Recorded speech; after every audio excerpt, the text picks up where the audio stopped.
Michael Jackson ve Whitney Houston'un vokalisti dünyaca ünlü Amerikalı şarkıcı Dalla Mills, As Turkistan adlı şarkımızı seslendirdi. Dünyaca ünlü ABD sanatçısı ve daha sonra Müslüman olan Dalla Mills, Doğu Türkistan'daki Çin vahşeti ve Uygur soykırımını anlatan Doğu Türkistan isimli ilk uluslararası şarkısını yayınladı.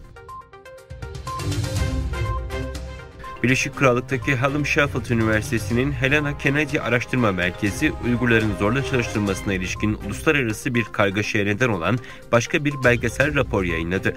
Soruşturma raporuna göre küresel otomobil endüstrisinin tedarik zinciri Doğu Türkistan'daki zulme derinden karıştı. Helena Kennedy Araştırma Merkezi'nden Profesör Laura Murphy liderliğindeki bir araştırma ekibi tarafından hazırlanan rapor, Uygur zorla çalıştırma ile derin bağları olan Çinli şirketlerle metallerini, pillerini, kablolarını ve lastiklerini kullanan uluslararası otomobil üreticileri arasındaki ilişkiyi detaylandırıyor. Çin'in Doğu Türkistan'daki insan hakkı ihlallerine son vermesi için herkesten destek beklediklerini dile getiren Türkiye'de yaşayan Uygurlar, Çin'in büyük ülke olmasından dolayı dünya genelinde insan hakları savunucularının Uygur Türklerine yapılan baskı ve zulme sessiz kalmasına isyan etti.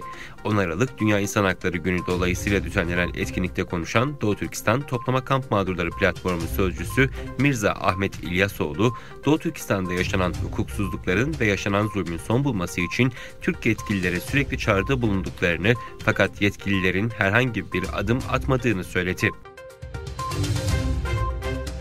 ABD yönetimi Başkan Joe Biden'la Çin Devlet Başkanı Xi Jinping'in geçen ay Bali'de görüşmesinin ardından üst düzey bir heyetinin Pekin'i ziyaret edeceğini duyurdu. ABD Dışişleri Bakanlığı'nın açıklamasına göre Doğu Asya ve Pasifik işlerinden sorumlu Dışişleri Bakan Yardımcısı ve Ulusal Güvenlik Konseyi'nin Çin ve Tayvan Direktörü 11-14 Aralık tarihlerinde Çin, Güney Kore ve Japonya'yı ziyaret edecek. İran Dışişleri Bakanlığı Sözcüsü Nasır Kenani, Suudi Arabistan'da düzenlenen Çin Körfez İşbirliği Konseyi zirvesi sonrası yapılan ortak açıklamaya tepki göstererek ülkesine yönelik suçlamaları kınadıklarını belirtti. Kenani, bildiri içerisinde yer alan İran'ın bölge ülkelerinin iç işlerine müdahaleye son vermesi vurgusuna şaşırdıklarını söyleyerek konuya ilişkin Çin'in Tahran Büyükelçisi'nin Dışişleri Bakanlığı'na çağrıldığını ifade etti.